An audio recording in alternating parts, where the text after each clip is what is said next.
السلام علیکم جی، کیسے ہیں آپ سب لوگ؟ امید ہے سب لوگ مزے میں اور پرسکون ہوں گے۔ تو آج ہم ایک نیو ناول سٹارٹ کرنے جا رہے ہیں جس کا نام ہے نیلم کا مرکز۔ تو چلیں سٹارٹ کرتے ہیں۔ یہ ایک فرضی کہانی ہے جس کا تعلق کہانیوں کی دنیا سے ہے۔ اس کا کوئی واقعہ، کوئی کردار حقیقی نہیں۔ رات گہری اور سرد تھی، موسم سرما کی پہلی بارش تھی، ہر سو سناٹے اور خاموشی کا راج تھا۔ بارش صرف برس نہیں رہی تھی بلکہ چھاج برس رہی تھی، اور اس طوفانی بارش کے خطرے کا ثبوت اس کی بوند بوند کا ترچھا ہونا تھا۔ کڑکتی بجلی گھروں میں بند لوگوں کے بھی دلوں کو کپ کپانے پر مجبور کر رہی تھی۔ آسمان اتنا سیاہ رنگ اور ابرآلود تھا کہ ہر اٹھتی نظر سہم کر زمین پر جم جاتی تھی۔ جہاں اس بارش نے سیلاب کا منظر پیش کر رکھا تھا، ہر بندہ بشر کی زبان پر کلمہ خیر تھا۔ روئے زمین پر دھڑکنے والا ہر دل کپ کپا رہا تھا۔ ایسے ہی منظر میں کچھ حیران کن تھا، کچھ تھا جو ٹھٹکنے پر مجبور کر رہا تھا، کچھ تھا جو اس منظر کے خلاف تھا۔ کیا تھا وہ؟ کون تھا وہ جس کے اندر اس ہولناک اور دھڑکتے قلوب کی دھڑکنوں میں ارتعاش پیدا کر دینے والی اس طوفان میں بھی ہلکی سی دہشت قائم نہ کی تھی؟ چلتے ہیں پھر ایسے کرداروں کی دنیا میں جہاں خوف بھی کپ کپاتا ہے، جہاں آنسو بھی اشک بہاتے ہیں، جہاں آہیں بھی سسکتی ہیں، جہاں ایک فرعون کی بادشاہت ہے۔ ہاں، فرعون، 21ویں صدی کا فرعون۔ شاید نہیں، بلکہ یقیناً نہیں۔ فرعون نے تو گھر گھر کا بچہ مارا تھا، اور اس شخص نے تو ہر گھر کا چراغ بجھانے میں کوئی کسر نہ چھوڑی تھی۔ اس نے بچے، عورتوں، جوان، بزرگ، کسی کو نہ بخشا تھا۔ وہ بخشنے والوں میں سے تھا ہی نہیں۔ اس حساب سے تو یہ شخص فرعون سے بھی بدتر تھا۔ وہ انسان نہیں تھا، وہ خود کو انسان نہیں کہتا تھا۔ وہ تھا کہ جس کو دیکھ کر چلتے خون کی گردش تھم جائے، جس کو دیکھ کر چلتی نبض رک جائے، جس کو دیکھ کر صرف خوف آئے، دہشت ہو اور روح کپ کپا جائے، جس کے بارے میں اس اسلامی جمہوریہ پاکستان کی افواج، پولیس اور خفیہ ادارے بھی ثبوت اکٹھے کرنے میں ناکام رہے تھے۔ مگر پاکستان کے قانونی اداروں میں بھرتی نوجوان کم ہمت نہیں تھے۔ ہر مشن کی ناکامی پر بھی وہ ہمت ہارنے والوں میں سے نہ تھے۔ پاک افواج میں چاہے وہ فضائی ہو یا بحری، پولیس چاہے وہ کسی بھی صوبے کی ہو یا خفیہ ایجنسیاں، جس میں ISI نے اپنا لوہا منوا کر دنیا میں اپنی دھاک بٹھا رکھی ہے، ہر قانون کا محافظ، قوم کا محافظ ہمہ وقت اپنی وردی کا فرض ادا کرنے کو تیار تھا، مگر اب تک سوائے ناکامی اور شکست کے کچھ حاصل نہ ہوا تھا۔ کڑ کڑ کڑ بجلی کی چمک نے اس خفت سیاہ اندھیرے میں ایک لمحے کو روشنی کر دی تھی۔ ایک ہلکی سی چنگاری کی مانند یہ بجلی کڑکی اور اس بوسیدہ عمارت کا زینہ چڑھتے ایک مغرور شخص کے مضبوط لیدر کے جوتوں پر پڑی، بالکل سیاہ رنگ کے جوتے۔ اس کی چال سے ہی تکبر، گھمنڈ اور غرور ٹپک رہا تھا۔ وہ اکیلا یہ زینے نہیں طے کر رہا تھا۔ بجلی ایک بار پھر پوری ہولناکی سے کڑکی تھی، ایک بار پھر روشنی پیدا ہوئی جو سیدھا ایک شخص کے ساتھ گھسیٹے جانے والے ایک کتھئی رنگ کے لباس میں ملبوس نوجوان پر پڑی تھی، جس کی حالت سے بخوبی اندازہ لگایا جا سکتا تھا کہ اس پر چند لمحات قبل پوری طرح تشدد کیا گیا ہے۔ اس نوجوان کی شرٹ اس قدر پھٹ چکی تھی کہ اس کا تن ڈھانپنا ناممکن ہو چکا تھا۔ اس کی کمر پر گرم لوہے کے آلے سے جیسے کسی نے بے دردی سے نشان ڈال رکھے تھے۔ اس کے جسم پر موجود نشان چیخ چیخ کر اس بات کی گواہی دے رہے تھے کہ اسے لوہے کی زنجیروں سے پیٹا گیا ہے۔ ہونٹ پھٹے پھٹے پڑے تھے، یہاں تک کہ نچلے لب کا گوشہ امٹ کر منہ سے باہر لٹک رہا تھا۔ ناک سے خون لکیروں کی مانند بہہ چلے جا رہا تھا۔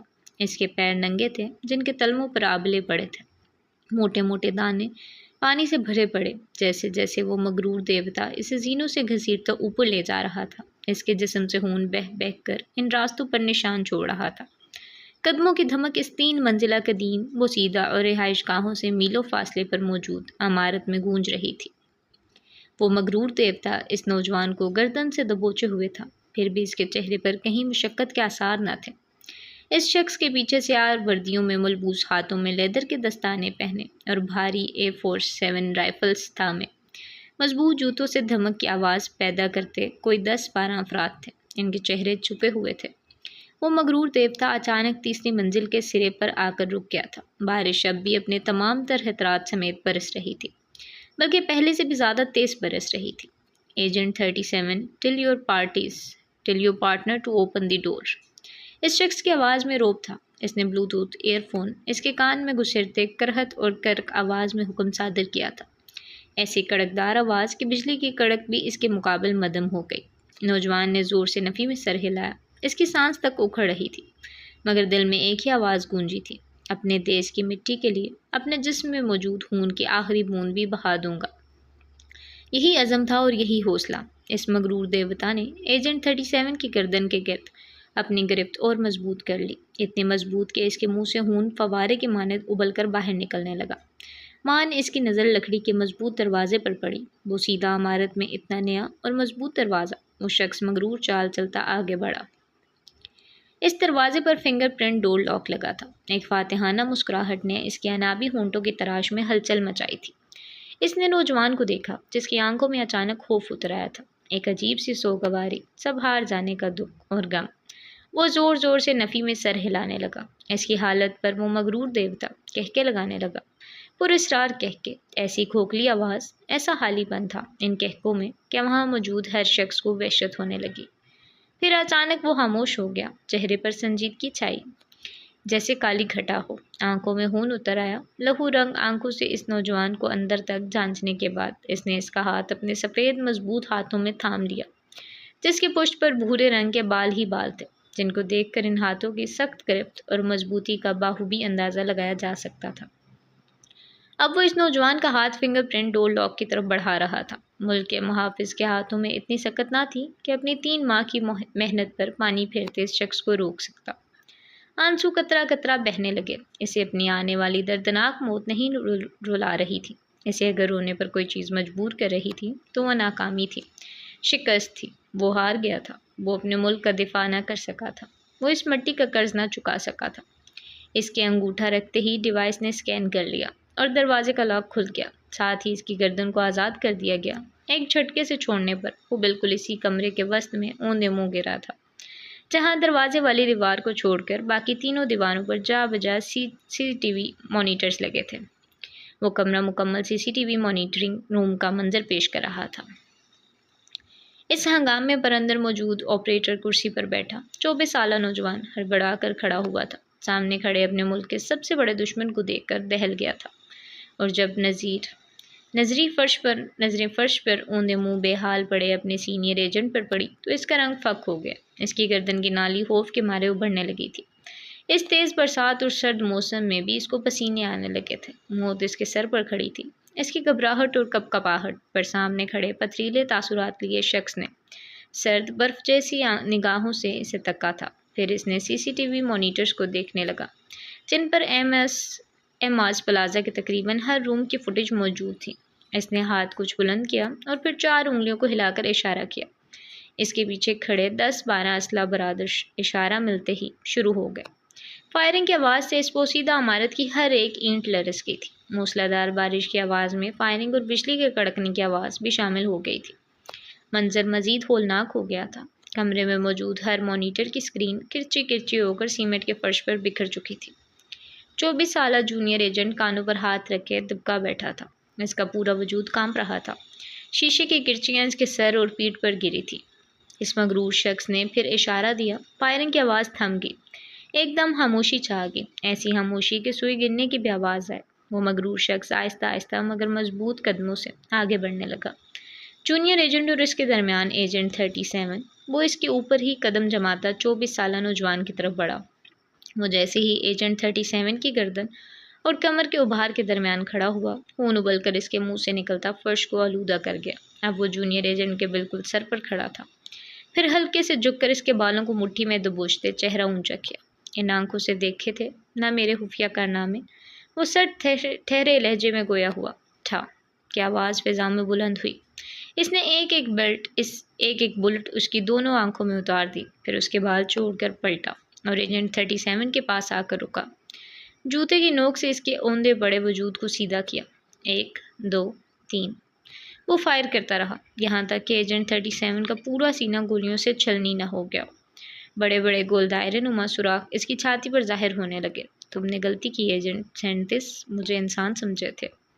میں انسان نہیں ہوں، درندہ ہوں، درندہ، تم لوگوں کی خون کا پیاسا۔ وہ پنجوں کے بل بیٹھا اس کے مردہ وجود کو نفرت سے دیکھتا دانت پیس کر گویا ہوا، میں تم انسانوں کے دل چیر کر رکھنے کا حوصلہ رکھتا ہوں، اور تم مجھ سے کھیلنے چلے تھے۔ اس نے ایجنٹ 37 کے سراہوں سے بھرے سینے پر زور سے ہاتھ مارا، وہ اچھل کر پھر ڈھہ گیا تھا۔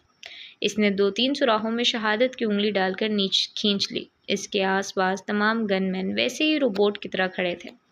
جب انگلی خون سے مکمل بھر گئی تو اس نے سیمنٹ کے یک ٹھنڈے فرش پر ایم لکھا اور پھر انگلی اس کے سینے میں گھسا کر ترکی اور تھوڑے فاصلے پر اے کے ساتھ زی لکھ دیا اور دھیرے سے ہونٹوں کو جنبش دی۔ منہاج اسحاق۔ دنیا مجھے ایم آز کے نام سے جانتی ہے۔ M S. ہاں ہاں۔ ایک بے ہنگم کہکا لگا کر وہ فاتحانہ مسکراہٹ لیے وہاں سے نکلنے لگا۔ اس کی چال میں اب کی بار سرشاری کی کیفیت بھی شامل تھی۔ وہ عمارت کے آخری سرے پر پہنچا تھا جب ایک گن مین وہاں پہلے سے اس کے لیے چھتری لیے کھڑا تھا۔ سامنے سڑک پر اندھیرا ہی اندھیرا تھا۔ بجلی کڑکی اور سڑک کا منظر صاف واضح ہوا۔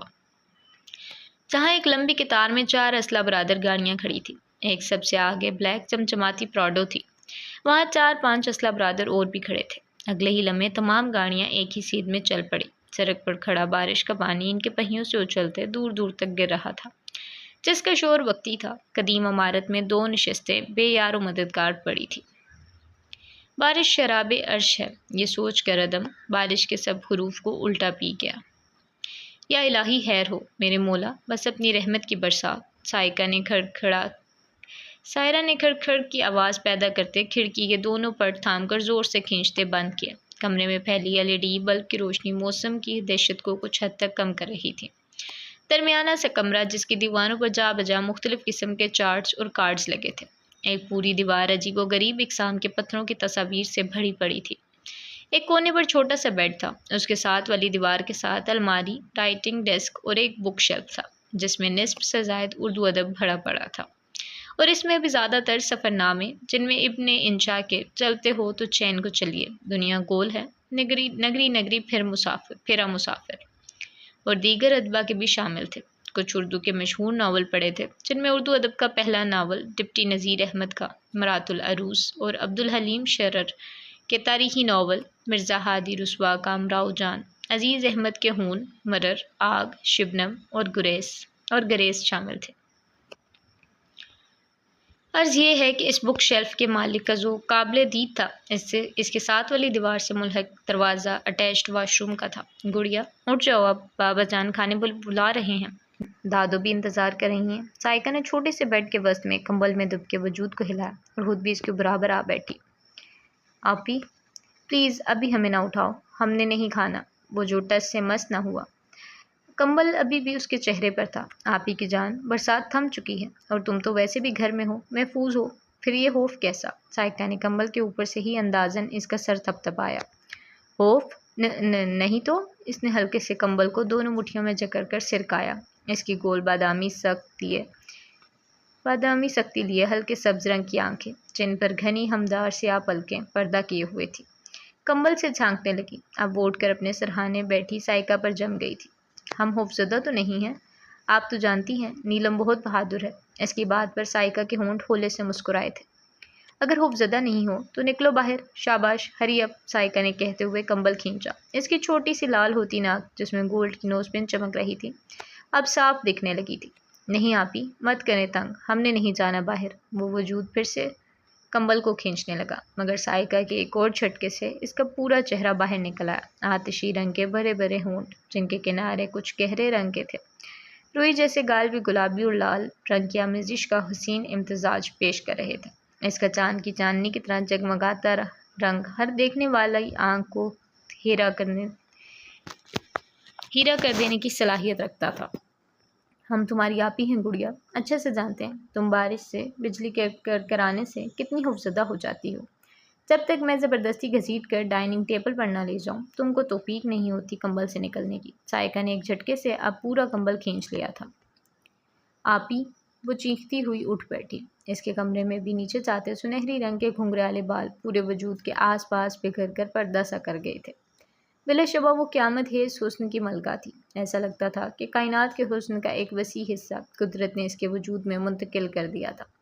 صنف مخالف کا کیا کہنا، ہم صنف بھی اس کا حسن دیکھتی ساکت رہ جاتی تھی۔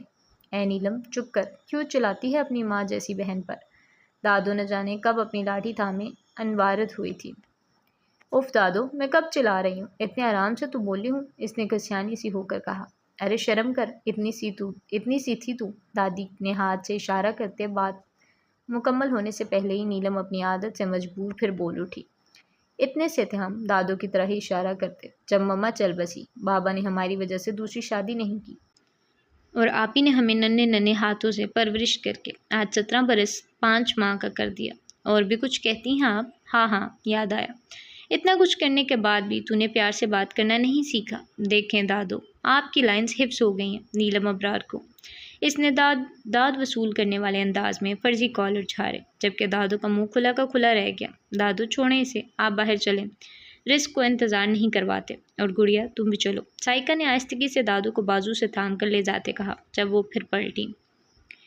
یہ جگہ تبدیل کر کے آنا، توبہ توبہ، کیا واہیات لباس پہنتی ہے آج کل کی نوجوان نسل۔ کوئی سکھائے ان کو تمیز تہذیب۔ ارے عورت کی تو شان ہی مکمل لباس میں ہوتی ہے، دادو تعصب سے کہتی، ایک ملامتی نظر بیبی پنک کلر کے نائٹ ڈریس میں ملبوس لاپرواہ سی نیلم پر ڈالتی بڑبڑاتی ہوئی کمرے سے نکل گئی۔ اوہو، پورا لباس ہم کہاں سے ننگے ہو رہے ہیں؟ اس نے دادو کی نقل اتارتے آخر میں اپنے مکمل آستینوں کے سوٹ کو دیکھتے ناگواری سے کہا، دفع کرو، ابھی تو تبدیل کرنا پڑے گا، ورنہ پوری رات دادو کا لیکچر۔ وہ بڑبڑاتی ہوئی الماری کھولنے لگی، جس میں کچھ کپڑے نفاست سے تہہ لگائے رکھے تھے تو کچھ استری شدہ ہینگ کیے ہوئے تھے۔ یہ سب سائیکا کا ہی سگڑاپا تھا۔ اپنے لیے مناسب آرامدہ لباس منتخب کر کے وہ اٹیچڈ واش روم میں گھس گئی۔ ایجنٹ 37 ہمارا تیسرا ساتھی تھا، جس نے اس مشن کے لیے جان کی بازی لگا دی، اپنی حیات کی قربانی دی، اپنے وطن کی مٹی کے لیے خون بہا دیا۔ اس نے وہ بھی ناکام ٹھہرا۔ ایک اور روشن دیا بجھ گیا ہوا مخالف سمت میں پھر چل پڑی۔ سالم ایک اسٹیبلش آفس روم میں کھڑکی کی جانب رخ موڑے، دونوں ہاتھ سینے پر باندھے، ایک باروک شخصیت کا مالک اپنی پشت پر شدید غصے کے عالم میں مٹھیاں بھینچے شخص سے مخاطب تھا، مگر نظریں ہنوز سامنے کھڑکی پر لگے عارضی شیڈز پر جمی تھی۔ کمرے میں ان شیڈ سے ہلکی ہلکی روشنی اندر موجود اندھیرے کو کم کرنے کی ہلکی سی کوشش میں سرگرداں تھی۔ میں نے کہا تھا سر، اب میدان میں اترنے کی باری میری ہے، مگر آپ نے تیسری جان بھی پچھلے 12 سال کے مشن پر لگا دی، مگر نتیجہ وہی نکلا۔ ابھی تو ہم ایماز کے پلازے کے اندرونی حصے تک رسائی نہیں کر سکے تھے کہ ہمارے ساتھی کے سینے میں وہ گولیاں اتارتا چلتا بنا، اور ہم خاموش تماشائی بس یہی سوچتے رہے کہ شاید اس بار ہم کامیاب ہو جائیں گے۔ مگر ہوا کیا؟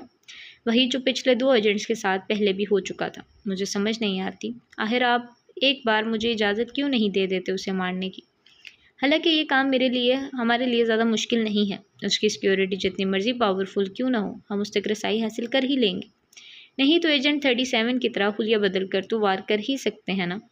وہ شدید اضطراب کے عالم میں اپنے اور مقابل کے درمیان موجود میز کے کناروں پر ہاتھ جماتے تھوڑا جھکتے ہوئے بولا، ہمارے ادارے کا کام جاسوسی کا ہے، ہمیں راز اگلوانے ہیں یا پتہ کروانے ہیں۔ اگر ایماز کو مارنا ہی ہوتا تو یہ کام یا تو پولیس کب کی کر چکی ہوتی، اس کے لیے آرمی کو ہمارے سہارے کی ضرورت نہیں تھی۔ اور یہ بات تم بھی جانتے ہو کہ جیسے ہی ایماز نے آخری سانس لیا، سارے راز اس کے ساتھ ہی دفن ہو جائیں گے اور ہم ہاتھ ملتے رہ جائیں گے۔ سوالات بھی ویسے ہی بغیر جوابات کے حاصل کیے ہمارے منہ پر تماچے ماریں گے۔ پاکستان کی جامعات، کالجز تک ڈرگز، ہیروئن، کوکین، آئس، یہ منشیات کیسے پہنچتی ہیں؟ تمہیں پتہ ہے پچھلے 10 سال میں 60,000 افراد دہشت گردی، جبکہ اس سے 4 گنا زیادہ افراد ہر سال منشیات کے استعمال کے باعث اپنی جانوں سے ہاتھ دھو بیٹھے ہیں۔ تقریباً ہر سال 2.5 لاکھ بندہ اس زہر کی وجہ سے مر رہا ہے، اور اس کے پیچھے کس کا ہاتھ ہے؟ منہاج اسحاق کا، اور اس کی جڑیں تو سعودیہ، امریکہ، بھارت تک پھیل چکی ہیں۔ کچھ دن قبل ایک منشیات کے اسمگلر کو سعودیہ میں پکڑے جانے پر 22 لاکھ جرمانے کے ساتھ عمر قید کی سزا سنائی گئی، مگر اس نے اپنی جڑوں کا ذکر تک نہیں کیا۔ اس کی پشت پناہی کس نے کی؟ ایماز نے، مگر نام تک نہیں لیا اس نے۔ کیوں؟ میری بات سمجھو آس، اس سب کو روکنے کے لیے ہمیں اس کے تمام راز چاہیے، ورنہ ایماز کی موت کے بعد بھی یہ سلسلہ چلتا رہے گا۔ اس کو روکنے کے لیے اس کی جڑ منہاج اسحاق کو کاٹنا پڑے گا، اور یہ کوئی آسان کام نہیں ہے۔ وہ تو میلوں کے فاصلے سے دشمن کی بو سونگھ لیتا ہے۔ وہ مرے اور خاموشی سے میز کے کناروں پر ہاتھ ٹکاتے، دانت پر دانت جمائے، ضبط سے ان کی بات سنتے آس کو دیکھنے لگے، جس کے سیاہ فوجی کٹ ہیئر سٹائل پر ونڈو شیڈ سے آتی روشنی کی لکیر پڑ رہی تھی۔ Sir, give me one chance, I want to prove myself. Sir, مجھے ایک موقع دیں، میں اپنے آپ کو ثابت کرنا چاہتا ہوں۔ وہ کچھ لمحے کا توقف کرنے کے بعد ایک عزم سے سر اٹھائے ٹھوس لہجے میں بولا، ہاتھ ہنوز میز کے کناروں پر ہی ٹکے تھے، میں تیسری بار بھی تم سے معذرت کرنے کے سوا کچھ نہیں کر سکتا۔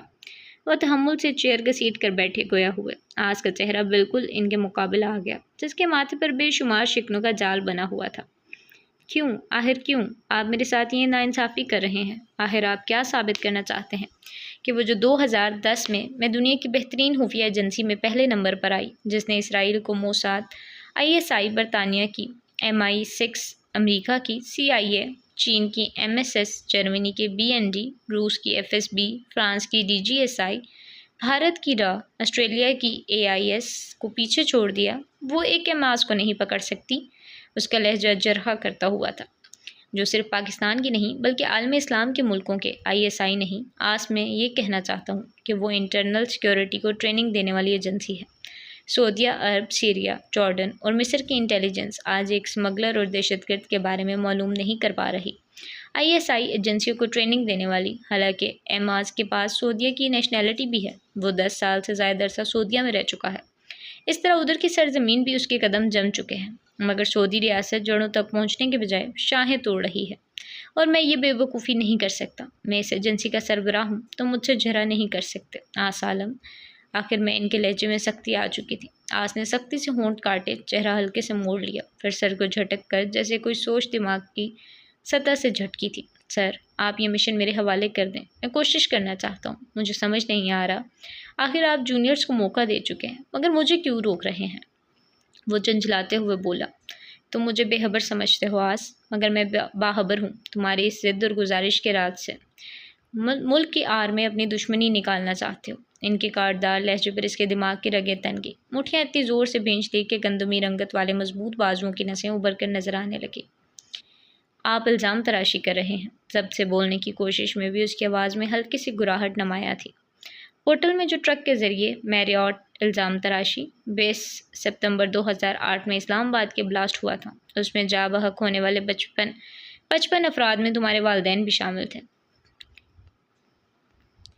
پولیس نے 3 افراد کو اغوا کیا، مگر کوئی ثبوت ان کے خلاف نہ ملنے پر چھوڑ دیا گیا۔ ایسے میں ایک بندہ ایماز کی گینگ کا تھا، جس کو بعد میں PIA کی لندن جانے والی پرواز میں 20 کلو ہیروئن کے ساتھ پکڑ لیا گیا تھا، جس سے ایماز پر تمہیں صاف یقین ہو گیا، اور تم نے اپنے ماں باپ کی موت کے بعد سے ہی آرمی جوائن کی، اور پھر پچھلے کا حصہ بن گئے تاکہ دہشت گردی کا خاتمہ کر سکو، اور ایماز سے اپنے والدین کی موت کا ISI 5 سال میں بدلہ لے سکو۔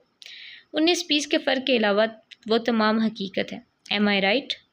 وہ اطمینان سے دونوں ہاتھوں کی انگلیوں کو ایک دوسرے میں پھنسائے اس کے فق ہوتے چہرے کو دیکھتے ہوئے بولے، وہ صرف میرے والدین کا ہی نہیں، نہ جانے کتنوں کے والدین کا، بیوی بچوں کا قاتل ہے۔ جب تک اس کا گریبان میرے ہاتھ میں نہیں آ جاتا، میں سکون سے نہیں بیٹھوں گا۔ اس کی آواز تیز ہو گئی تھی، ساتھ ہی غصے سے لکڑی کی میز پر لگے چوڑے شیشے پر مکہ رسید کر کے غصہ نکالا۔ اس کے خون میں شرارے دوڑنے لگے تھے۔ یہی اس جذباتیت کی بنا پر میں تمہیں انکار کرتا آ رہا ہوں آس، تمہارا یہ رویہ تو فوراً ایماز پر سارے راز منکشف کر دے گا، اور تم نہ صرف اپنی جان سے جاؤ گے بلکہ اپنے ساتھ جڑے تمام راز بھی اس جذباتیت میں اگل دو گے۔ وہ برہم ہوئے تھے۔ میں اپنی دشمنی کے لیے نہیں کر رہا یہ سب، میں اپنے ملک کے دفاع کے لیے کرنا چاہ رہا ہوں۔ آخری بار درخواست کر رہا ہوں، پلیز سر۔ اس نے ملتجی لہجہ اپنایا۔ ہنکار بھرا، جہاں اتنے صحیح وہاں ایک اور صحیح، مگر ایک بات یاد رکھنا آس، یہ مشن تمہارے پچھلے تمام مشن سے زیادہ توجہ طلب ہے۔ اپنے 6 سینئرز ہمیشہ ہوشیار رکھنا، اپنے 6 سینسز ہمیشہ ہوشیار رکھنا، اور جذبات میں بہہ کر اپنی موت کو دعوت مت دینا۔ اللہ تعالیٰ تمہیں کامیابی سے نوازے۔ وہ کھڑے ہوئے اور حیران صورت لیے آس عالم کے سامنے ہاتھ بڑھایا۔ وہ ہلکے سے پھیکا سا مسکراتا آگے بڑھا اور ان کا ہاتھ زور سے تھام کر ہلایا۔ انشاءاللہ میں ہمیشہ کی طرح کامیاب واپس آؤں گا۔ اس کے لہجے کے یقین پر وہ متاثر ہوئے بغیر نہیں رہ سکے۔ ظلم پھر ظلم ہے، بڑھتا ہے تو مٹ جاتا ہے۔ خون پھر خون ہے، ٹپکے گا۔ کل کی طوفانی بارش کے بعد آج مطلع صاف تھا، مگر دھوپ اپنی تمام در شدتوں سے قائم دائم تھی۔ چونکہ موسم سرما کا آغاز تھا تو یہ دھوپ بھی بڑی سنہری تھی، ہڈیوں میں اتر جانے کو تیار۔ تیز ہوا کے جھونکے بار بار اس لاپرواہ دوشیزہ کے بالوں اور ایک طرف لڑکتی چادر سے چیرہانیاں کرتے آگے بڑھ رہے تھے۔ ایسے لگتا تھا کہ اس کو چھو لینے سے ہوا کے بھی انداز میں نزاکت آ گئی ہو۔ وہ آس پاس سے بے نیاز 2-3 شاپنگ بیگز ایک ہاتھ میں پکڑے اور کچھ بڑے بڑے چارٹس رول کیے دوسرے ہاتھ میں تھامے سڑک پر ناک کی سید میں چل رہی تھی۔ کھلے پلازو کے اوپر گھٹنوں سے بالشت بھر اونچی سٹائلش شرٹ پہنے، ایک ہاتھ سے شال کا ایک کنارہ تھامے، باقی کو پشت سے لے جا کر دوسرے بازو میں ڈالے، وہ راہ چلتے لوگوں کو ٹھٹکنے پر مجبور کر رہی تھی۔ کوئی ایسا راہی نہ گزرا تھا جس نے مڑ کر اس قاتل حسینہ کو نہ دیکھا تھا۔ اس میں عورتیں مرد سب شامل تھے، مگر وہ عادی تھی اس سب کی۔ اپنے غیر معمولی حسن کی بنا پر وہ اسکول کالج میں بھی سب سے منفرد جانی جاتی تھی۔ اسے اس سب کی اب عادت ہی ہو گئی تھی۔ اف، گرمی نے تپا دیا آج تو، اس نے گھر میں داخل ہوتے خود کلامی کی۔ ابھی وہ بیرونی دروازہ لاک کر کے پلٹی ہی تھی کہ دادو نہ جانے کیوں گیراج میں کھڑی نظر آئی۔ جیسے ہی ان کی نظر نیلم پر پڑی، چہرے پر ناگواری اور ماتھے پر ہزاروں لکیروں کا جال ابھرا تھا۔ کیا کہا تھا تجھے کہ چادر اور دوپٹے میں باہر جایا کر، پر بات نہیں سمجھ آتی۔ میں بکواس کرتی رہوں صبح شام، مگر تو کرے گی اپنی منمانی۔ شام کو آ جائے گی کوئی ماں اپنے سپوت کے ضد پر جھولی پھیلانے۔ کچھ دن کا سکون میسر آیا ہے، اسے برقرار نہ رہنے دینا۔ کمبخت، دفع ہو جا اندر۔ دادو کی دھار پر وہ بھی اپنی ازلی بے نیازی سے اندر بڑھ گئی۔ درمیانی سی راہداری سے گزرتے وہ سیکنڈ فلور کی سیڑھیاں چڑھنے لگی۔ فرسٹ فلور کی راہداری کی سائڈ پر 2 کمرے تھے، ایک بیٹھک اور دوسرا دادو کا، جبکہ تھوڑا آگے جاؤ جہاں راہداری ختم ہوتی تھی وہاں سے سیکنڈ فلور کی سیڑھیاں شروع ہوتی تھیں، اور سامنے ایک کمرہ ابرار صاحب کا تھا، ساتھ میں کھلا کچن۔ سیکنڈ فلور پر پہنچ کر وہ لان سے ہوتی اپنے اور سائیکا کے مشترکہ کمرے میں گھس گئی۔ تمام چیزیں بیڈ پر پٹک کر جھنجھلاتے ہوئے چادر بھی دور پھینک دی۔ اگر اللہ نے ہمیں حسین صورت سے نواز دیا ہے تو اس میں ہمارا کیا قصور؟ ہر وقت بلا وجہ کی روک ٹوک، بھاڑ میں جائیں۔ اب تو ہم چادر بھی لے کر نہیں جائیں گے۔ ایک تو دادو کی شرائط بھی مانو اور اس کے بعد جھڑکیاں بھی سنو۔ وہ مسلسل بڑبڑاتے ہوئے جوگرز کے تسمے کھولتی اب موزے اتار رہی تھی۔ گڑیا، کتنی دفعہ کہا ہے اکیلے باہر مت جایا کرو، پڑ گئی نا ڈانٹ۔ اور دوپٹہ کیوں نہیں پہنا تھا؟ دادو کا جب پتہ ہے تو کیوں ایسی حرکتیں کرتی ہو؟ کیمل رنگ کے سادہ سے شلوار سوٹ میں بالوں کی چوٹی بنائے 2.5 گز کے دوپٹے کے پلو سے ہاتھ پونچھتی سائیکا فکر مندی سے کہہ رہی تھی، دوپٹہ، یہ جو 5 گز کی چادر ہمیں اوڑھنے کو دی ہے، اس کے بعد دوپٹے کی کوئی گنجائش بچتی ہے؟ اس نے چادر کا گولا بنا کر پھر دور پٹکتے تیوری چڑھاتے ہوئے جواب دیا، اور 5 گز کی یہ چادر بھی تمہارے سر پر نہیں ٹکتی، اس کی کوئی خاص وجہ؟ وہ چادر کو تہہ لگاتے برہمی سے پوچھنے لگی۔ جب ہم سے نہیں سنبھالی جاتی تو کیا کریں؟ زبردستی تھما دیتی ہیں دادو۔ یہی غلطی ہے ہماری کہ ہم دادو کی ہر بات مان لیتے ہیں۔ آئندہ نو چادر۔ وہ تیز تیز بولتی اپنے لائے ہوئے چارٹس رائٹنگ ٹیبل پر رکھنے لگی۔ گڑیا، ایسا نہیں کہتے، بہت بری بات ہے۔ دادو جو بھی کہتی ہیں تمہاری بھلائی کو کہتی ہیں۔ اچھی شکل و صورت خدا کی نعمت ہے، مگر حسن کو بری نگاہ سے بچانے کے لیے پردہ لازم ہے میری جان۔ وہ چادر الماری میں لٹکاتی ہمیشہ کی طرح نرمی سے اپنے سے 5 سال چھوٹی بہن کو ڈیل کر رہی تھی۔ ہم سینٹر جاتے ہوئے اسکارف بھی کرتے ہیں اور چادر بھی لیتے ہیں، کبھی کبھی تو عبایا بھی پہن لیتے ہیں، مگر دادو کی تسلی تب بھی نہیں ہوتی۔ وہ منہ پھلا کر کہتی ڈھیلے ڈھالے انداز میں بیڈ پر چت لیٹ گئی۔ دادو بھی کیا کریں، روز محلے میں سے کوئی نہ کوئی آنٹی آ جاتی ہیں ہماری گڑیا کو اپنی بہو بنانے کی خواہش کے ساتھ، پھر دادو کو رشتہ مناسب لگتا ہے۔ بابا کو تم ابھی تک چھوٹی سی گڑیا لگتی ہو، وہ دادو کو منع کر دیتے ہیں، اور دادو ہمیشہ کی طرح تم پر خفا ہو جاتی ہے، سائیکا نے مسکراتے ہوئے کہا اور اس کی باقی پھیلاؤ سمیٹنے لگی۔ اب وہ کون آ گیا جو دادو کا پارا 7ویں آسمان پر پہنچا ہوا ہے؟ وہ ہاتھوں سے کن پٹی سلھاتے بیڈ پر چت لیٹے چھت پر گڑوں گڑوں کی آواز پیدا کرتے پنکھے کو دیکھتے ہوئے بولی، ہماری گلی کے کونے پر جو دودھ والی دکان ہے اس کے ساتھ والا گھر۔ سائیکا نے انگلی سے اشارہ کرتے ہوئے کہا، جبکہ نیلم کے چہرے پر نہ سمجھی کے تاثرات صاف نمایاں تھے۔ وہ کنی کے بل کچھ اونچی ہو کر سائیکا کی بات سن رہی تھی۔ اوہو، جنہوں نے نیا گھر لینے کے بعد قرآن خوانی کرائی تھی اور تم وائٹ کلر کا ڈریس پہن کر گئی تھی، یاد آیا؟ سائیکا اس کے پاس ہی بیڈ پر بیٹھ گئی۔ ہمیں نہیں یاد آ رہا، آپ یاد کروانے کو چھوڑیں، بات بتائیں، وہ بیزاری سے بولی۔ ان کی 2nd لیفٹیننٹ بیٹی کے لیے تمہارا پرپوزل آیا ہے، بٹ بابا نے منع کر دیا، تبھی دادو کا موڈ خراب ہے۔ سائیکا نے جتنے جوش سے بات شروع کی تھی آخر میں اتنی بے دلی سے مکمل کی۔ اچھی بات ہے، ویسے بھی یہ آرمی شارمی کے چونچلوں میں بندہ نہ ہی پڑے تو اچھا ہے۔ ڈرامے باز۔ وہ دوبارہ کنی نیچے کیے بیڈ پر ڈھہ گئی۔ بہت بری بات ہے گڑیا، بابا کے منع کرنے کی وجہ تمہاری کم عمری ہے، نہ کہ آرمی، اور یہ تو اتنی اچھی بات ہے، بلکہ یہ تو عورت کے لیے اعزاز ہے کہ وہ ایسے شخص کی زندگی میں جا رہی ہے جو اپنے ملک کی حفاظت کے لیے جہاد کر رہا ہے۔ اور جب ان آرمی نیوی والوں کی بیویاں صبر و استقامت کا مظاہرہ کرتے اپنے سرتاجوں کو اس ملک کی سرحدوں کی حفاظت کے لیے دعائیں دے کر بیچتی ہیں تو اس جہاد میں ان کا حصہ بھی بن جاتا ہے۔ انہی کی وجہ سے آج ہم سکون سے راتوں کو سوتے ہیں، جن کے احسانات دن چڑھتے ہی لوگ اتار پھینکتے ہیں۔ سائیکا بول رہی تھی۔ وہ کم ہی نیلم سے ایسی باتیں کرتی تھی، مگر کیا کرتی ہر آنے والے رشتے کے بارے میں بتانے کی ذمہ داری اس کی تھی۔ ویسے بھی ماں بن کر پروان چڑھایا تھا اس نے نیلم کو، ایسے میں اس کے منہ سے غلط بات نکلتے دیکھ کر اسے اپنی ہی کوتاہی لگتی۔ سن رہی ہو نا میں کیا کہہ رہی ہوں؟ سائیکا نے غافل ہوتی نیلم کو بازو سے پکڑ کر ہلایا۔ میرا کوئی موڈ نہیں ہے آپ سے بحث کرنے کا۔ پہلے دادو، اب سب مجھ پر ہی چڑھ دوڑتے ہیں۔ اور وہ اس کا ہاتھ جھٹکتے بائیں پہلو پر لیٹ گئی۔ چلو آرمی کے بارے میں تمہارے یہ حالات ایس پی آہل کو بتاتے ہیں، پھر دیکھتے ہیں گڑیا کی سوچ کیسے بدلتی ہے، وہ شرارتی انداز میں کہتی اٹھ کر جانے لگی جب نیلم بھاگتے ہوئے اس کی راہ میں حائل ہوئی۔ کیا آہل بھائی کب آئے؟ اس نے حیران کن نظروں سے چمکتی رنگت اور موٹی آنکھوں والی سائیکا کو دیکھتے کہا۔ ہاں شکل دیکھو اپنی، بدھو ابھی نہیں آیا مگر شام کو ضرور آئے گا۔ وہ اس کے سر پر چھید لگاتی جانے لگی جب نیلم پھر سے بولی۔ کیوں آ رہے ہیں وہ؟ تمہارے ہاتھ کی چائے پینے، سائیکا معنی حیثی سے کہتے باہر نکل گئی۔ او نو، وہ پھر سے بیڈ پر ڈیر ہو گئی۔ ٹو پولیس سائرن کی آواز قریب آتی جا رہی تھی۔ کیفیٹیریا میں بھگدڑ مچ چکی تھی۔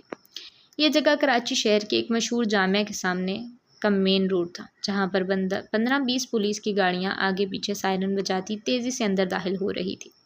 صرف چند سیکنڈز لگے ہوں گے، تمام طلبہ کے باہر نکلنے پر پابندی لگا دی گئی۔ پولیس اہلکار ٹولیوں کی صورت اسلحے سے لیس گاڑیوں سے چھلانگیں مارتے مین روڈ پر اترنے لگے۔ ان کے مضبوط جوتوں سے پیدا ہوتا شور دور دور تک سنا جا سکتا تھا۔ پل بھر میں پورے علاقے کو سیل کر دیا گیا۔ پولیس کی بھاری نفری جامعہ کے اندر تعینات کر دی گئی۔ طلبہ کو کلاسز کے اندر جانے اور باہر نکلنے کی اجازت نہیں تھی۔ آدھے پولیس اہلکار نے جامعہ کے گرد ڈیرا ڈال رکھا تھا اور آدھی پولیس جامعہ کے بالکل سامنے بنے کیفیٹیریا میں گھس گئی۔ کیفیٹیریا کے پچھلے حصے میں ایک تنگ گلی تھی، جس کے اندر ایک گول سیڑھیاں چڑھنے سے کیفیٹیریا کی دوسری منزل کا ایک کونے والا کمرہ تھا۔ اسٹور نما چھوٹا سا کمرہ، جہاں لگ بھگ 20-30 افراد جو کہ جامعہ کے ہی طلبہ معلوم ہوتے تھے، مختلف منشیات کے استعمال کے ساتھ جوا لگائے لطف اندوز ہو رہے تھے۔ ایک 35 سالہ مرد سگریٹ سلگائے 3-4 افراد کے ساتھ بیٹھے پتے کھیل رہا تھا۔ سگریٹ کا دھواں بند کمرے میں مرگولے اڑا رہا تھا۔ ہم سے جیت نہ سکو ہو تم بابو؟ ہاں وہ آدمی بھی ہنگم کہکا لگاتے گاؤں تکیے سے ٹیک لگاتا مسرور سا بولا۔ چھوٹے صاحب، وہ 17-18 سال کا ایک لڑکا پھولی سانسوں سمیت بات کرنے کی کوشش میں ہلکان ہو رہا تھا۔ اس ٹھنڈ میں بھی پسینے میں شرابور وہ کسی انہونی کا پتہ دے رہا تھا۔ اس کی حالت سے بخوبی اندازہ لگایا جا سکتا تھا کہ وہ بہت بھاگ کر یہاں تک پہنچا ہے۔ کیا بھونگ پی کیا ہوا ہے؟ یا 2 ہاتھ جھڑ کر تیری بولتی کھلواؤں؟ چند ساتھ قبل والی مسروریت اب غائب تھی۔ بھونگ بھی 2-3 موٹی گالیوں سے نوازتے وہ لکڑی کے پلنگ سے نیچے اترا۔ چھوٹے صاحب، پولیس کی ریڈ پڑی ہے کیفیٹیریا میں، وہ پچھلے حصے کی طرف کسی بھی وقت پہنچ سکتے ہیں۔ اس نے جلدی کہتے بات مکمل کی۔ چھوٹے صاحب کے دھاڑنے کی بنا پر تقریباً تمام لوگ ہی ان کے جانب متوجہ ہو چکے تھے۔ چھوٹو کی بات پر وہاں موجود تمام طلبہ گھبرا گئے۔ کیا؟ چھوٹے صاحب نے حیران ہوتے کہا، پھر اچانک ایک بڑا سا تھیلا اٹھا کر سب کو مخاطب کرتے بولے، جلدی کرو، جلدی سے جو بھی ہے اس میں ڈال دو۔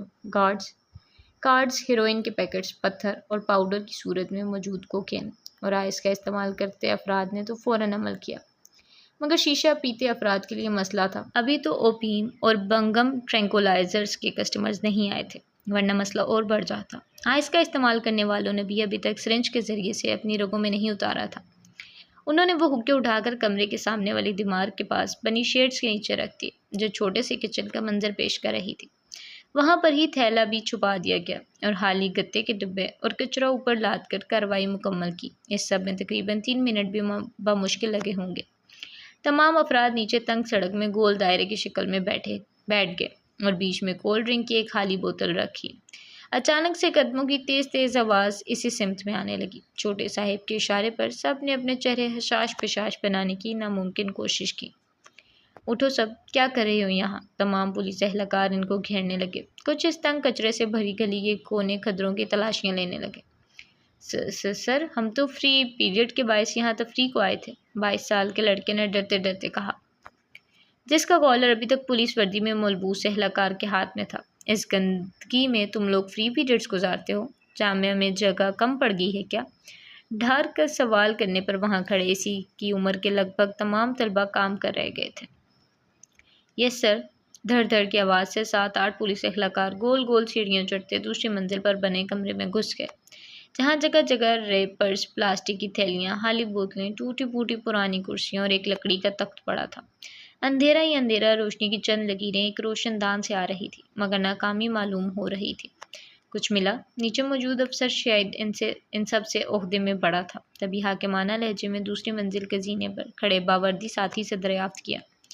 نو سر، اس کے جواب پر ایس پی وہاج خود اندر چلا گیا۔ ناممکن، ایسا نہیں ہو سکتا۔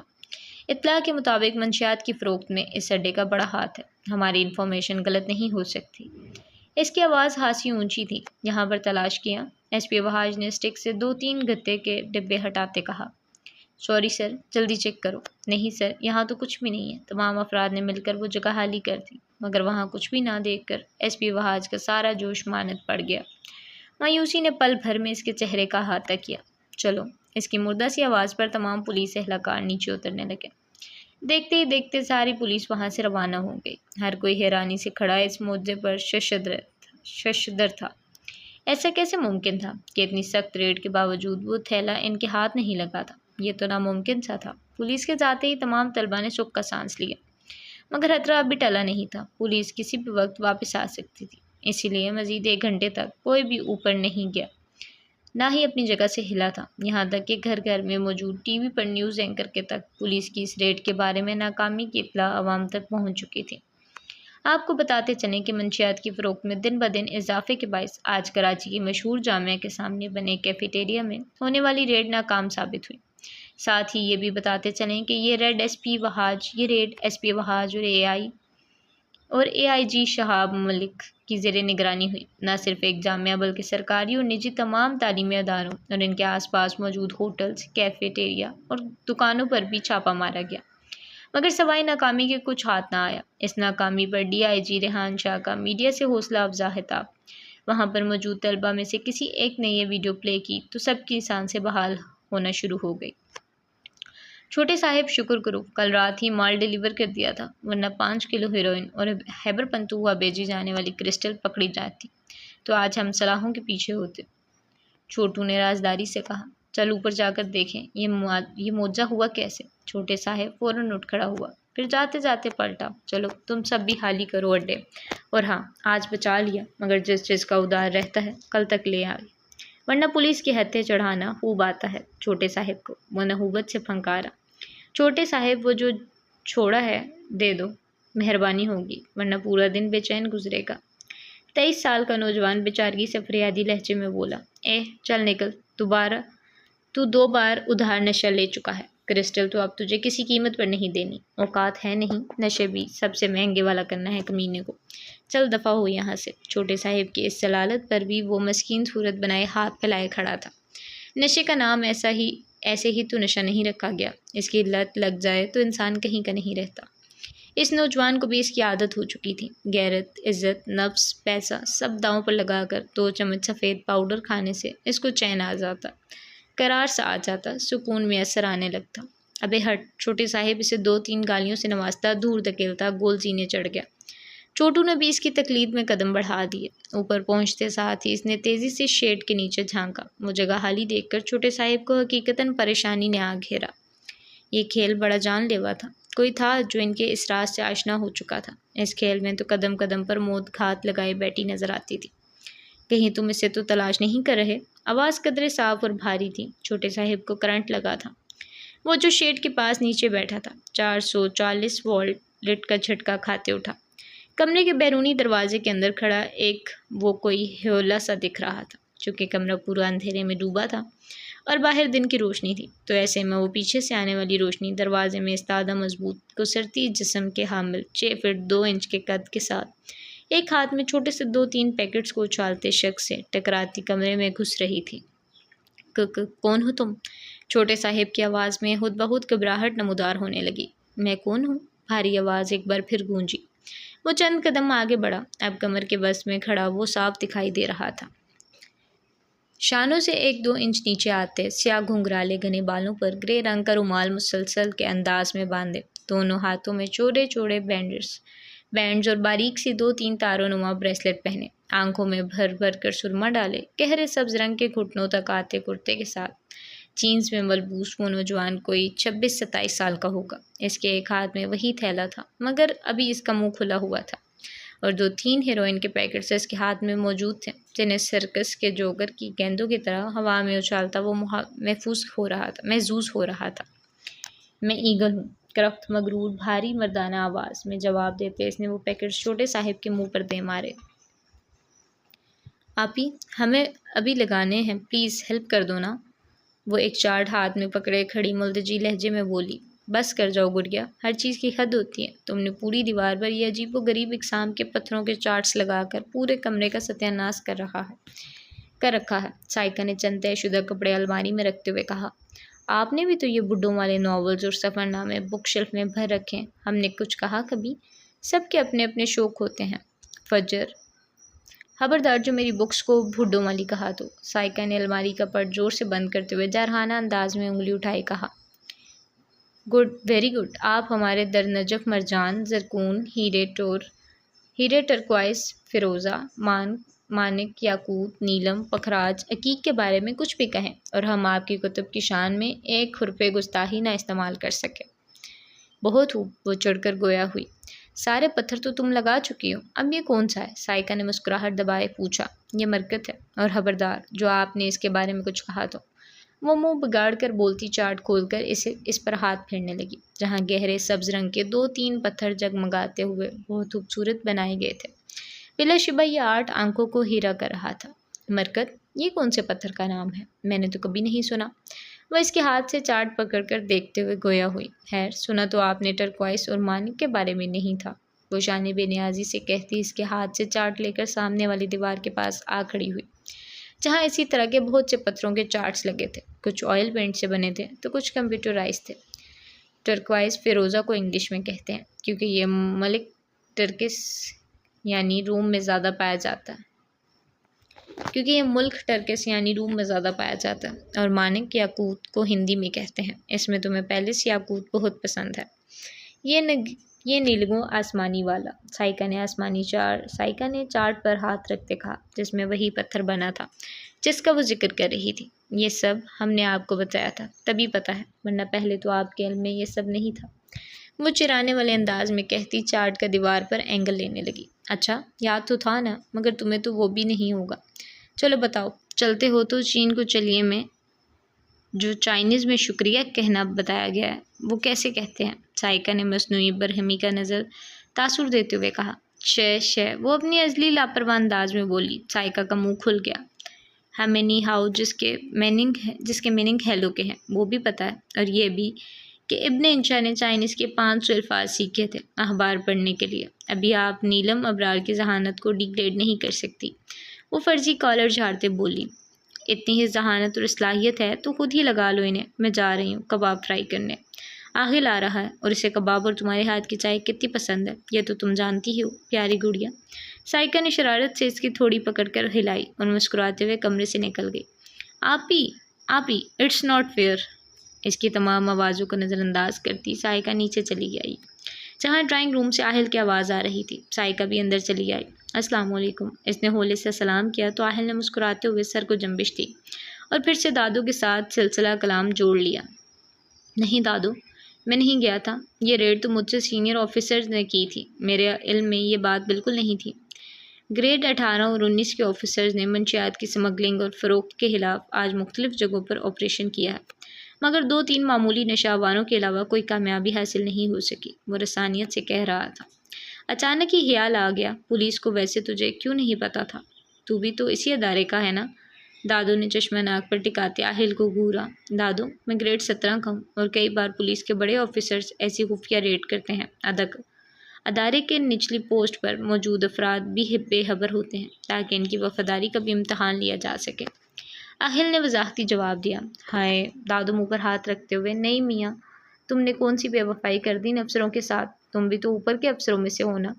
ان کی بات پر آہل نے بمشکل تمام اپنے منہ کے بگڑے زاویے درست کیے۔ جی دادو، میں سینئر آفیسرز میں سے ہی ہوں، ASP آہل اسرار، مگر ابھی نیا نیا تو اپوائنٹ ہوا ہوں اور سینئرز میں سے میرا گریڈ سب سے کم ہے، اسی لیے کچھ افسران کو شک تھا کہ جونیئرز پہلے ہی ریڈ اور آپریشن کی نیوز ریلیز کر دیتے ہیں، تبھی اسے خفیہ رکھا گیا تھا۔ ایک بار پھر اس نے وضاحت دی تو کباب اور کولڈ ڈرنک ٹرے میں رکھے۔ اندر آتی سائیکا مسکرائے بنا نہ رہ سکی۔ ارے سائیکا، میرے بچے بھائی کے لیے چائے لا۔ یہ انگریزی مشروب پی کر کھڑکیوں صحت خراب کروا رہی ہے بیچارے کی۔ وہ جیسے ہی سینٹرل ٹیبل پر ٹرے رکھ کر سیدھی ہوئی تو دادو نے نیا نکس نکال دیا۔ ڈرائنگ روم سادہ سا مگر منفرد تھا۔ ہلکے آسمانی رنگ کے صوفے جو دیواروں کے ساتھ پڑے تھے، ان میں سے ایک سنگل صوفے پر آہل براجمان تھا اور اس کے سامنے میز اور دوسری دیوار کے ساتھ دادو کا تخت تھا۔ بائیں طرف والی دیوار پر ڈیکوریشن پیسز لگے تھے۔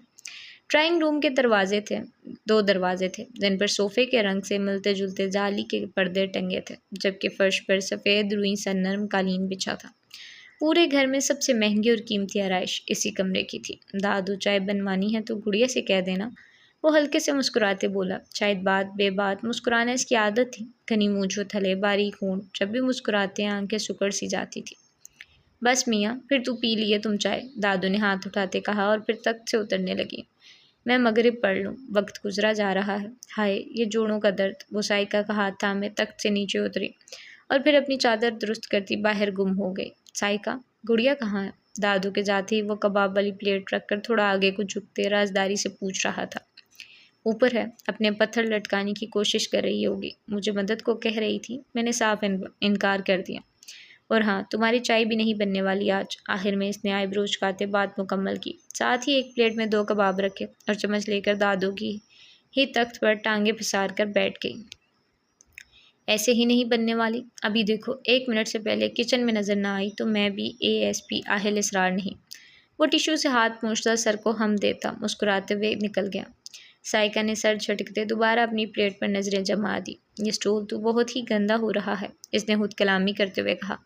اتنی بھاری، تقریباً 2.5 فٹ اونچا سٹول اٹھا کر لاتے اس کا نازک بدن تھر تھڑا رہا تھا، سانس بھی پھول چکی تھی، چہرے کی رنگت میں گلابی پن نمایاں ہونے لگا۔ دفع کرو گندے کو، 2-4 ہی تو لگانے ہیں۔ اس سوچ کے تک بمشکل تمام وہ لکڑی کے ڈنڈوں پر قدم جماتی سٹول کی سطح تک پہنچ ہی گئی۔ بغل میں دبایا چارٹ نکل کر ابھی سیدھا ہی کیا تھا کہ سٹول ہلکا سا ہلا۔ نہیں۔ درمیان میں کھڑے ہو کر اس نے توازن برقرار رکھنے کی کوشش کی، جس میں کامیاب تو ہو گئی تھی، مگر ہلکے سبز رنگ کی آنکھوں میں خوف کے سائے لہرانے لگے۔ اس نے سامنے دیکھا تو ASP آہل کی مسکراتی نظریں اس پر جمی تھی۔ ایک لال بیگ بالکل اس کے پیر کے قریب پہنچنے کو تھا۔ آج تو ہم گئے دادو، آپ ہی بچا لو۔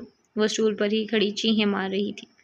ہاں گڑیا، تم تو بہت بڑی ڈرپوک واقع ہوئی ہو۔ نیلم نے ایک نظر سٹول کی سطح تک پہنچنے کی کوشش کرتے لال بیگ کو دیکھا اور دوسری نظر کہکے لگاتے ASP آہل پر ڈالی۔ پولیس میں بھرتی ہونے کا کیا فائدہ آپ کا، جب ایک لال بیگ سے اپنی گڑیا کو نہیں بچا سکتے تو؟ وہ جذباتی ہوئی۔ بچا سکتے ہیں، ضرور بچا سکتے ہیں، مگر اس لیے آپ کو ایک کام کرنا ہوگا۔ وہ شرارتی مسکراہٹ لیے چند قدم آگے بڑھا۔ کیا کام؟ چائے بنانی ہوگی ہمارے لیے۔ ASP آہل کا مطالبہ سنتے ہی وہ ساری بات سمجھ گئی۔ سفیدی مائل رنگت میں اب سرخیاں گھلنے لگی تھی۔ ہم نے کب منع کیا چائے بنانے سے؟ اس کی آواز مدھم تھی اور پلکیں سجدہ ریز۔ آہل کا دل دھڑکا تھا۔ اوہو، اگر منع نہیں کیا تو فوراً گرما گرم چائے پلا دیں، اس ٹھنڈ میں شدید طلب ہو رہی ہے۔ وہ سٹول پر کہنیاں ٹکائے پرشوق نظروں سے تکتے کہہ رہا تھا۔ پہلے اس کو تو ہٹائیں پلیز۔ وہ پھر سے لال بیگ کی طرف متوجہ ہو چکی تھی۔ یہ لیں، جب تک میں اس کا کام تمام کرتا ہوں آپ چائے بنا لیں۔ وہ کاکروچ کو اس کی مونچھوں سے پکڑتے بولا اور پھر اس کا کھلا منہ دیکھ کر ہنستا ہوا کمرے سے باہر نکل گیا۔ نیلم نے بے اختیار جھڑجھڑی لی تھی۔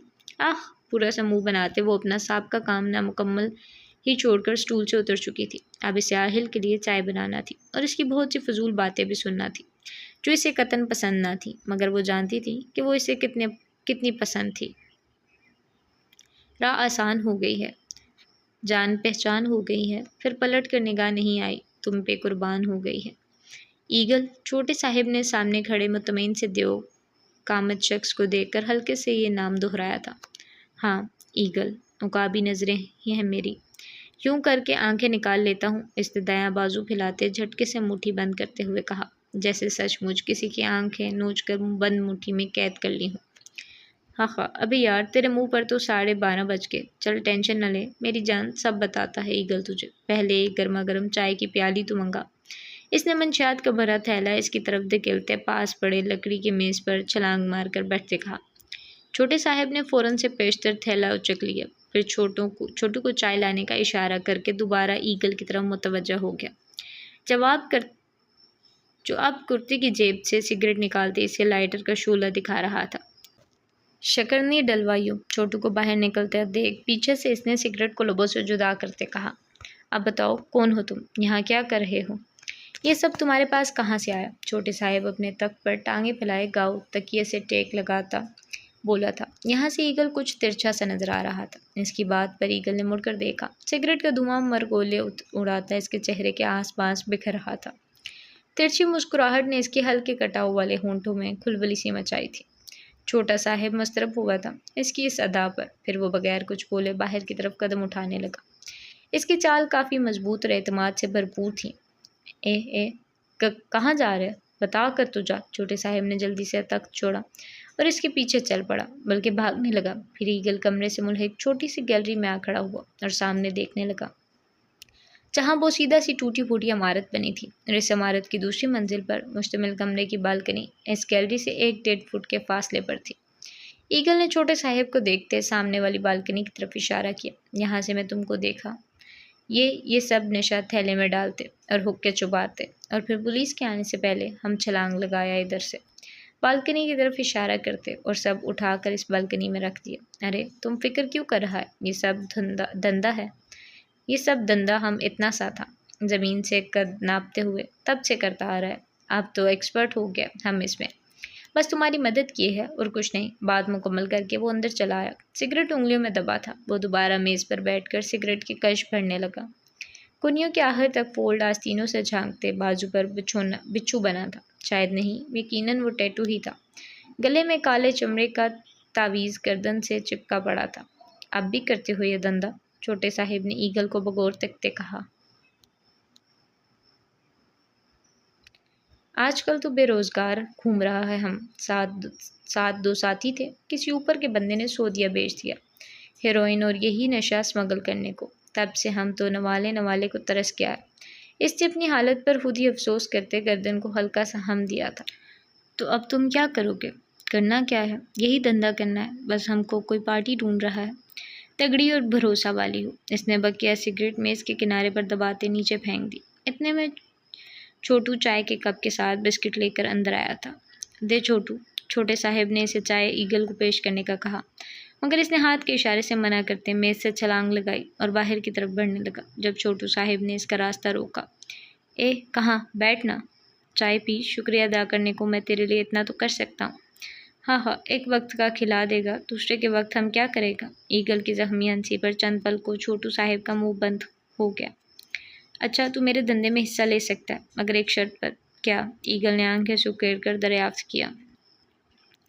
پہلے چھلانگ لگا کر دکھا۔ اس کی فرمائش پر ایگل استہزائیہ ہنسا اور پھر گیلری میں آ گیا۔ چھوٹے صاحب بھی اس کے پیچھے ہی تھے۔ اس نے دیوار کے سرے پر ہاتھ رکھا اور پھر اوپر اٹھا دیا، پھر گھوم کر پیر دوسری بالکنی کی سطح پر چھوڑ دیا۔ یہ کوئی معمولی چھلانگ قطعاً نہیں تھی، مکمل ٹرینڈ بندے کا کمال لگتا تھا۔ پھر ایگل نے 2-3 ایسے ہی چھلانگیں لگا کر بالکنی میں رکھے حقے بھی اسے لا دیے۔ آج سے تو میرے دھندے میں میرا دایاں بازو ہے، اگر تیرا کام اچھا رہا تو پھر سے تو بھروسے کا بندہ نکلا تو یقین کر ڈیک تجھے ایماز کے انڈر لے لے گا، ابے لائف بن جائے گی تیری۔ ایماز کے نام پر ایگل کی سیاہ آنکھوں میں گہرے اندھیرے میں افق پر چمکتے تاروں سی چمک لہرائی تھی۔ اس نے چائے کی پیالی منہ سے لگائی، مگر آنکھیں بہت کچھ جانچ رہی تھی۔ دوسری جانب چھوٹے صاحب مطمئن تھے کہ ایگل کے آنے سے ساری رزقی کام اس کے ہاتھ دے دے گا اور نام اپنا کمائے گا، پھر ڈیک کے توسط سے ایماز کی گینگ کا حصہ بن کر پیسے میں کھیلے گا۔ 1 ماہ بعد طلوع سحر کا وقت تھا۔ دور کہیں مسجد سے مؤذن کی پرتاثیر آواز آ رہی تھی۔ آواز تھی یا کوئی سحر کہ دین کے پکے اور مضبوط ایمان والے اس میں جکڑے جا رہے تھے۔ ایمان والوں کی نیندیں کچی ہو گئی، وہ بیدار ہوئے تھے کہ ان کا رب انہیں پکار رہا تھا۔ وہ کیوں کر سنی انسنی کر دیتے جب اس پروردگار نے انہیں ہر نعمت عطا کی تھی۔ سورج کے نکلنے میں بھی ابھی کچھ وقت درکار تھا۔ جامنی رنگ کی ردا اوڑے لوگوں کو اپنی طرف تکنے پر مجبور کر رہا تھا۔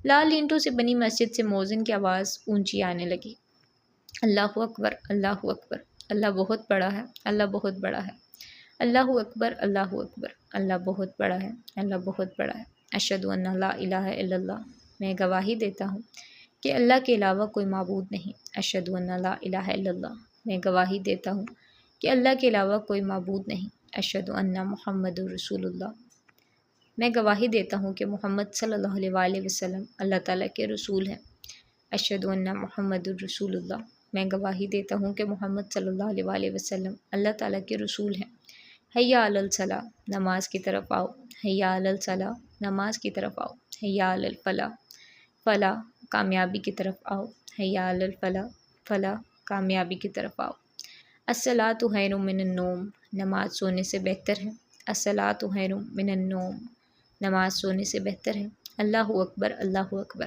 اللہ بہت بڑا ہے، اللہ بہت بڑا ہے، لا الہ الا اللہ، اللہ تعالیٰ کے علاوہ کوئی معبود نہیں۔ اذان کا جواب دیتے لوگ اب بیت الخلاء کا رخ کرنے لگے۔ نلکوں سے صاف شفاف مگر یک ٹھنڈا پانی نکل رہا تھا جو کسی بھی انسان کو ٹھٹر جانے پر مجبور کر دے۔ یہ علاقہ پاکستان کے سب سے بڑے جبکہ دنیا کے دوسرے بڑے شہر کراچی کا ہے۔ یہ شہر کا وہ کنارہ تھا جہاں غربت و افلاس کی ایک دنیا قائم تھی۔ کچے مکان، نیلے رنگ کی ٹینکیاں، آپس میں جوڑی چھتیں، کچی سڑکیں اور دھول مٹی، غرض کہ یہ شہر کا حصہ ہی نہ لگتا تھا۔ ایسی ہی ایک بند اور تنگ گلی میں بھوتوں کا مسکن لگتی ایک 2 منزلہ عمارت کے سامنے ایک وجود خود کو مکمل چادر میں چھپائے اذان کا جواب دے رہا تھا۔ یہ حصہ آبادی سے تھوڑا ہٹ کر تھا، گلی سنسان پڑی تھی۔ اس عمارت کی اوپری منزل پر بنے لال اینٹوں کے کمرے میں 5-6 افراد اذان سے بے خبر شراب کے نشے میں جھومتے، اپنی کامیابی پر رقص کرتے، جشن کا سماں قائم کیے ہوئے تھے۔ آج کے دن وہ ایک اور خون کے دریا کا انتظام کر کے آئے تھے۔ ان کے تمام حرکات اسی شہر میں موجود بین الخدماتی مخابرات کے کارکنوں کے مانیٹرنگ سسٹم پر ملاحظہ کی جا سکتی تھی۔ جہاں ہر طرف افراتفری کا عالم تھا، وہاں موجود ایک لڑکی اور 2-3 نوجوان اپنی نظریں مانیٹرز پر مرکوز کیے سرجیکل اسٹرائک کے لیے کہ اپنے ساتھیوں کو ایک ایک پل کی خبر سے آگاہ کر رہے تھے، ساتھ ہی اگلے اقدام کی بھی خبر دے رہے تھے۔ وہ جو فقیر کے انداز میں گلی کے کنارے بیٹھا تھا اپنی ساتھی کی آواز پر فوراً متوجہ ہوا۔ Take your position, Bluetooth earphone سے آتی آواز پر اس نے اپنی گرد لپٹی چادر دور اچال کر دیوار کے پار چھلانگ لگا دی۔ زمین کی ناہموار سطح پر 5 انگلیاں ٹکائے اس نے جھکا سر اٹھایا تھا۔ سیاہ رنگ کے رومال کو سر پر لپیٹے وہ مکمل سیاہ لباس زیب تن کیے ہوئے تھا جس نے اس کے وجود کا مکمل ڈھانپ رکھا تھا۔ مضبوط سیاہ بوٹ اور ہاتھ میں تھامی بھاری A47 رائفل وہ اس کے ساتھی سرجیکل اسٹرائک کے لیے تیار تھے۔ سر کو دائیں جانب کرتے اس نے اشارہ دیا تھا۔ سامنے ایک بوسیدہ زنگ آلود لوہے کے دروازے کے آر پار اپنی اپنی جگہ سنبھالے وہ 5 اسی کے حلیے میں تھے۔ اٹیک! تمام رضاکاروں کے ایئر فونز میں ایک ساتھ نسوانی آواز گونجی تھی۔ ان کے اسٹرائک کنٹرولر ساتھی نے مانیٹر کی طرف دیکھتے کہا جہاں 5-6 افراد کے کرہت چہروں پر داڑھی سجائی، شلوار قمیض میں بلبوس آپس میں گفتگو کرتے اپنی موت سے بے خبر تھے۔ اچانک دھڑا دھڑ گولیوں کی آواز نے پورے علاقے میں طوفان برپا کر دیا۔ آواز تھی کہ کانوں کے پردے پھاڑ رہی تھی، دھواں ہی دھواں آنکھیں کھجتا بینائی کو متاثر کر رہا تھا۔ اور جب مطلع کچھ صاف ہوا تو آس عالم نے اپنے آس پاس خون کا دریا دیکھا تھا۔ 5 لاشیں زمین پر چھت پڑی تھی، گولیوں سے چھلنی وجود، مگر وہ عادی تھا اس سب کا۔ اس کے ساتھیوں نے بھی رائفلز نیچے کیے، آس پاس نظریں دوڑائی تھی۔ ایک تھا جو غائب تھا، آس ہی از آؤٹ سائڈ دا ڈور۔ اس سے پہلے کہ وہ اس اطلاع پر کوئی کارروائی کرتا، فضا کو چیرتی فائر کی آواز پر سب چونک اٹھے تھے۔ نشانہ آس عالم تھا مگر اسے نشانے پر رکھنے والا یہ بھول گیا تھا کہ وہ کمال کا کھلاڑی تھا۔ اس نے جھک کر اپنا دفاع کیا تھا، نتیجن گولی سامنے دیوار کے ساتھ بڑی بوڑیوں پر لگی تھی۔ پورا کمرہ دھواں دھواں ہو گیا تھا۔ قدموں کی آواز اب دور جانے لگی تھی، دشمن بھاگ رہا تھا، محافظ بھی پیچھے بھاگے تھے، مگر ان میں آس عالم سب سے آگے تھا، جبکہ باقی 2 مختلف سمتوں میں دوڑے تھے اور جو رہ گئے وہ وہاں کا جائزہ لینے میں مخوف ہو گئے تھے۔ وہ شخص جتنا تیز دوڑتا آس کی بھی رفتار اتنی بڑھ جاتی۔